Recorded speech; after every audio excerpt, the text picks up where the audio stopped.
உங்களுக்கு நிம்மதி உண்டாகுவதாக, தேவனுடைய இரக்கங்கள் அதிகமாவதாக. தேவன் என்ன சொல்றாங்கன்னா, சங்கீதம் 34:10, சிங்கக்குட்டிகள் தாழ்ச்சி அடைந்து பட்டினியாய் இருக்கும், கர்த்தரை தேடுகிறவர்களுக்கோ ஒரு நன்மையும் குறைவுபடாது.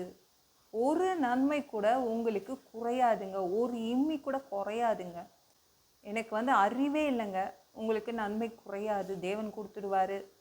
எனக்கு பணமே இல்லைங்க, எப்படிங்க நன்மை வரும்? தேவன் கொடுத்துடுவாருங்க. ஒரு நன்மை கூட குறையாது, ஒரு இம்மி கூட குறையாது. அப்படிதான் தேவன் சொல்கிறாங்க.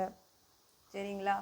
கவலையே படாதீங்க, தேவன் இருக்காரு, உங்களுக்காக நன்மை செய்வார். சிங்கக்குட்டிங்க என்ன பண்ணுன்னா, அவங்க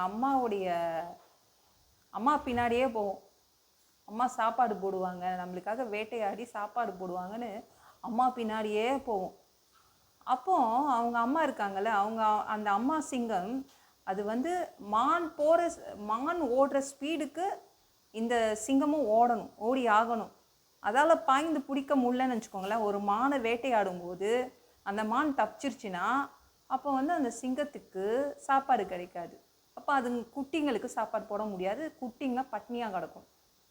அப்போனா சிங்கம் நிறைய தடவை அப்போ என்ன பண்ணும், வேட்டையாடும்போது அது தோல்வி அடைஞ்சிச்சுன்னா அப்போ அந்த சிங்கக்குட்டிகள் பட்டினியாக கிடக்கும். ஆனால் நம்ம தேவன் இருக்கார்ல, நீங்கள் தேவனுடைய பிள்ளைங்க, தேவனுடைய குட்டிங்க, கரெக்டாக? நீங்கள் யூதராஜ சிங்கத்துடைய குட்டிங்க. அவர் உங்களை பட்டினி போட மாட்டாருங்க. அவர் உங்களுக்கு வேண்டிய நன்மைகளை கரெக்டாக வேட்டையாடி போட்டுருவார். கவலைப்படாதீங்க, அவரால் எல்லா நன்மைகளையும் உங்களுக்காக வேட்டையாட முடியும். எந்த வேட்டையாடுறதுல எந்த தோல்வியும் அவர் அடைய மாட்டார். யூதராஜ சிங்கம் தோல்வி அடைய மாட்டார். ஆனால் காட்டுக்கே ராஜா சிங்கம் தோல்வி நிறைய தடவை அடையும், என்னைக்கோ ஒரு நாள் வெற்றி அடையும். அப்பொழுது தான் அந்த குட்டிங்களுக்கு சாப்பாடு கிடைக்கும். ஆனால் யூதராஜ சிங்கம் எப்பொழுதும் அவருக்கு தான் வெற்றி வரும், அவருக்கு தான் ஜெயம் வரும். அதனால் உங்களுக்கு ஒரு நன்மையும் குறையாது. உங்களால் ஓவர்டேக் பண்ண முடியல, கரெக்டாக? நன்மையை பிடிக்கணுன்னா நீங்கள் ஓவர்டேக் பண்ணி அந்த நன்மையை பிடிக்க முடியல. ஆனால் தேவன் அப்படி கிடையாது, அவர் வேட்டையாடி கொடுத்துடுவார். எனக்கு இந்த உலகம் போகிற ஸ்பீடில் என்னால் போக முடியலங்க, இந்த உலகம் மிகவும் விரைவாக ஓடுது, என்னால் அந்த ஸ்பீடில் போக முடியலன்னா தேவன் இருக்கார். உங்களுக்காக வேட்டையாடுவதற்கு தேவன் இருக்கார். உங்களை குட்டிகளாக தான் பார்க்குறாரு, உங்களை வேட்டையாட சொல்ல. அவர் உங்களுக்காக வேட்டையாடி அந்த நன்மையை கொடுப்பார். சரிங்களா? முந்தி சென்று எனக்கு பழக்கம் இல்லைங்க, அதனால் எங்கள் வீட்டில் எந்த நன்மையும் எனக்கு வரல. தேவனால் எந்த இடத்துலையும் முந்தி செல்ல முடியும். அவர் உங்களுக்காக எந்த நன்மைகள் நீங்கள் கேட்குறீங்களோ, மான் கேட்குறீங்களா, முயல் கேட்குறீங்களா, என்ன கேட்டாலும் அவர் அந்த நன்மையை பிடிச்சிட்டு கொடுத்துருவார். சரிங்களா? எந்த நன்மையும் உங்களுக்கு குறைவுபடாது. அவர் உங்களை திருப்தியாக வச்சு பாருங்க, அவர் திருப்தியாக ஆக்குவார். ஒரு இம்மி கூட குறையாது. எப்படிங்க எனக்கு எதுவுமே இல்லைங்க, எந்த வருமானமும் இல்லை, எப்படி நான் வாழ்கிறது அப்படிலாம் கேட்குறீங்களா?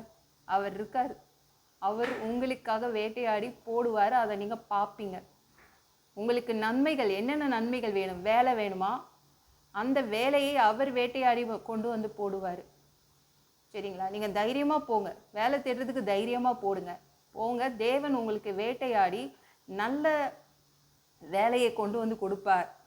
நீங்கள் ஒரு குட்டி மாதிரி, தேவனுடைய பிள்ளை மாதிரி அவர் பின்னாடி போனால் போதும், அவ்வளோதான். மற்றதெல்லாம் அவர் கொடுத்துடுவார். பொண்ணு மாப்பிள்ளை வேணுமா? தேவன் வேட்டையாடி நல்ல பொண்ணு மாப்பிள்ளையை அவர் உங்களுக்காக கொண்டு கொடுப்பாரு. சரிங்களா? ஆரோக்கியம் வேணுமா? தேவன் உங்களுக்கு ஆரோக்கியத்தை கொடுப்பாரு. எல்லாமே அவர் செய்வார். நம்ம அவரை தேடணும், அவ்வளோதான்.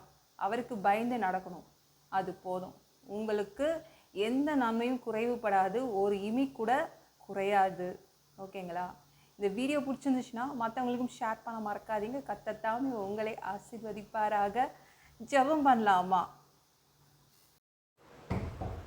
அன்பு பிதாவே, உங்கள் பிள்ளைங்க உங்கள் பாதத்தில் வந்திருக்காங்கப்பா சாமி. உங்கள் பிள்ளைங்க உங்களை தேடி தான் வராங்க, உங்கள் பின்னாடி தான் வராங்க. உங்களுடைய பிள்ளைங்க, உங்களுடைய கூட்டிங்க. நீங்கள் உங்கள் பிள்ளைங்களுக்காக வேட்டையாடி நல்ல நன்மைகளை உங்கள் பிள்ளைங்களுக்கு கொண்டு கொடுப்பீங்க. அதற்காக நன்றி. எல்லா பொல்லாத பிசாசுகள், ஏவல்கள், மந்திரங்கள், தற்கொலை ஆவிகள் பயத்தின் ஆவிகள், பலவீனப்படுத்துகின்ற ஆவிகள் எல்லாம் இயேசு என்ற பெயரினை கொண்டு துரத்துகிறேன், ஓடிப்போ. உங்கள் பிள்ளைங்களை இரத்த கோட்டிக்குள் மறைச்சிக்கோங்க. பரிசுத்த ஆவியால் நிரப்புங்க. ஞானஸ்நானம் எடுக்கணும், ரட்சிப்பீராக. இயேசுவின் காயப்பட்ட தழும்புகளால் எல்லா வியாதிகளும், எல்லா பலவீனங்களும், கேன்சர் போன்ற வியாதிகளும் சரியாகுவதாக. மரணப்படுக்கைகள் சரியாகுவதாக. பரம்பரை வியாதிகள் சரியாகுவதாக. ஒரு மனிதனா பிறந்தா ஜீவ புஸ்தகத்துல பேர் இருக்கணும். அப்படி இல்லைன்னா அந்த மனுஷனை பிடிச்சி நீங்க நரகத்துல தள்ளிடுவீங்க. தீ எரிகிற இடத்துல எப்படி போய் வாழ்றது? அப்பா, பரலோகத்துக்கு வர்றதுக்கு தான் ஆசைப்படுறோம். அடிச்சு உதச்சி திருத்தி எங்களை பரலோகத்துக்கே அனுப்பிடுங்க. இப்போ கழுவப்படாத பாவங்கள் எங்ககிட்ட இருந்துச்சுன்னா உங்க திரு ரத்தத்தை கொண்டு கழுவி எங்களை நீங்க பரலோகத்துக்கே அனுப்பிடுங்க. அப்பா, உங்களுக்கு நன்றி அப்பா. எந்த ஒரு இமைப்பொழுது நீங்க வருவீங்கன்னு இயேசுவை வணங்கி வணங்கி காத்துட்ருக்கோம். பரிசுத்தமா வாழ்ந்து வாழ்ந்து காத்துட்ருக்கோம். அந்த ஒரு இமைப்பொழுதுல உங்களுக்கு ஒப்பான உடம்பு எங்களுக்கு கொடுக்கப்படும். அதை பெற்றுக்கொண்டு மத்தியவானத்துல உங்களுக்கு சந்திக்க வருவோம். அந்த தருணத்தை நாங்கள் இழந்துடக்கூடாதுப்பா. ஒரு மனிதனால பரிசுத்தமா வாழ்றது கூடாத விஷயம். அதற்கும் உங்க உதவி கேட்டு வந்து நிற்கிறோம் பா. 7 வருடம் அந்த கிறிஸ்து ஆட்சியில விட்டுட்டு போயிடாதீங்க. பிசாசு நடத்தும் ஆட்சியில விட்டுட்டு போயிடாதீங்க பா. 1000 வருடம் இந்த பூமியை ஆட்சி செய்வதற்காக வருவீங்க. அந்த பொற்காலத்தை பார்க்க ஆசைப்படுறோம். எல்லாவற்றையும் ஒப்பு கொடுக்குறேன். இயேசுவின் மூலம் ஜெபம் கேளும் பிதாவே, ஆமென். நாளைக்கு பார்க்கலாம்.